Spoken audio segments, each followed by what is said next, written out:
अस्सलामुअलैकुम। आज मैं आपको बनाना सिखा रही हूँ फ्रेंच फ्राइज़ एक नए स्टाइल से।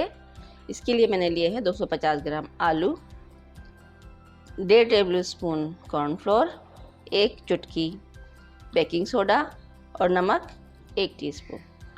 ये आलू हमने बॉईल कर लिए हैं। अब हम इसको फोर्क से बिल्कुल मैश कर लेंगे अच्छी तरह। जितने इसके मैश होंगे अच्छे से उतने ही ये अच्छे बनेंगे। अब ये देखें, फ्रॉक से हमने अच्छी तरह मैश कर लिया है और ताकि बिल्कुल बहुत अच्छी तरह करना है फाइन। आलू जितने अच्छे फाइन होंगे आलू उतने ही अच्छा बनेगा। ये मैंने इसको बिल्कुल फाइन मैश कर लिया है, बिल्कुल पीस लिया, समझे, मैंने कांटे से इसको पीस लिया है। अब हम इसमें सामान डालना शुरू करेंगे। ये मैंने कॉर्नफ्लोर डाल रही हूँ 1.5, 1 टेबल स्पून और इसके साथ आधा और ले लिया मैंने। 1 चुटकी बेकिंग सोडा, नमक 1/2 टीस्पून। अब हम इसको तीनों चीज़ों को मिला रहे हैं अच्छी तरह। हम इसको मिक्स करेंगे तीनों चीज़ों को ताकि हमारे ये जो फ्रेंच फ्राइज़ हैं क्रिस्पी बने और मज़ेदार। इसको हम अच्छी तरह मैश करेंगे। बच्चे बड़े शौक़ से खाते हैं। आप इसको चाहें तो सुबह बच्चों को स्कूल में भी दे सकते हैं। आजकल तो स्कूल बंद पड़े हैं, मगर आप जैसे बच्चों को घर में भी खिला सकते हैं। छोटे छोटे बच्चे होते हैं, बड़े शौक़ से खाते हैं। आलू की कोई भी चीज़ बनी होती है वो सब शौक़ से खाते हैं, तो ये बच्चे बड़े शौक़ से खाएँगे। या शाम में, जो शाम को इंसान चाय पीता है, सब पीते हैं, तो उसमें भी आप ये पका के खा सकते हैं। बिस्मिल्लाहिर्रहमानिर्रहीम। मैंने इसको देखें अच्छी तरह मैश कर लिया है। अब हम इसको बिल्कुल हाथों से करेंगे, पेड़ा बनाएंगे अच्छा सा। ये देखें बिल्कुल फाइन है और बहुत अच्छा बना है पेड़ा। तो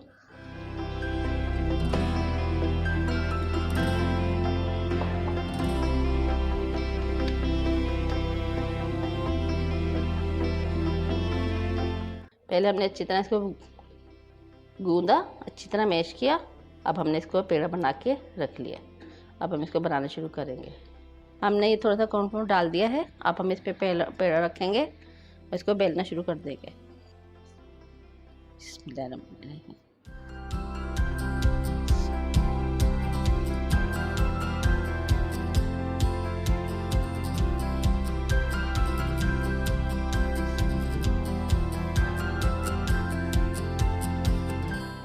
इसको आप किसी भी शेप में काट सकते हैं, चाहे चौकोर या लंबाई में, जिस तरह चाहे आप इसको काट के बना सकते हैं। ये आप पर डिपेंड करता है।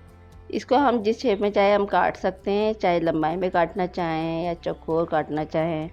ये हमने बिल्कुल स्केल सही रखना है ताकि आड़े टेढ़े ना बने।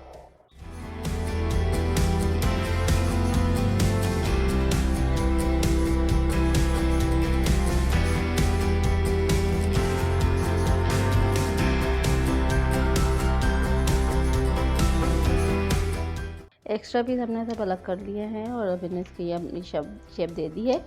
अब हम इसको तेल में डाल के डीप फ्राई करेंगे। अभी हमने तेल गरम करने रख दिया है।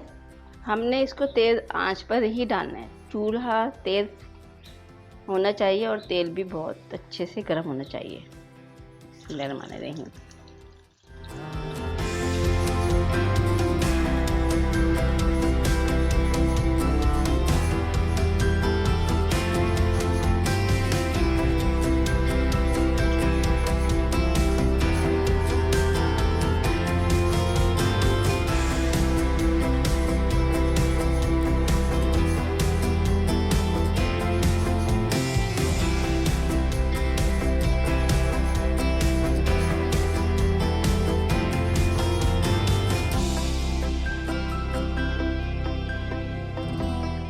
देखिए हम इसको निकाल लें।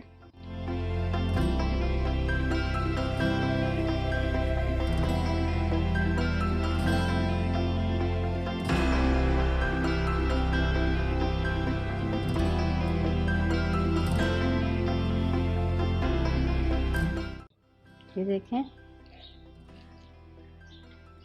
कैसे अच्छा मज़ेदार लग रहा है। और अब इसको खा के देखेंगे। ये देखें, ये टूटा। और अब इसको खा के देखेंगे कैसा बना। बहुत मज़ेदार और लजीज। ये हमने बना लिया है। और अब आप इसको केचप के साथ, मायोनीज़ के साथ, जिसके साथ चाहें आप खा सकते हैं। और बहुत मज़ेदार और लजीज बने हैं। और अगर आपको मेरी ये रेसिपी पसंद आए तो आप इसको लाइक, सब्सक्राइब और शेयर ज़रूर कर दीजिएगा। खुश रहें, आबाद रहें। अल्लाह हाफिज़।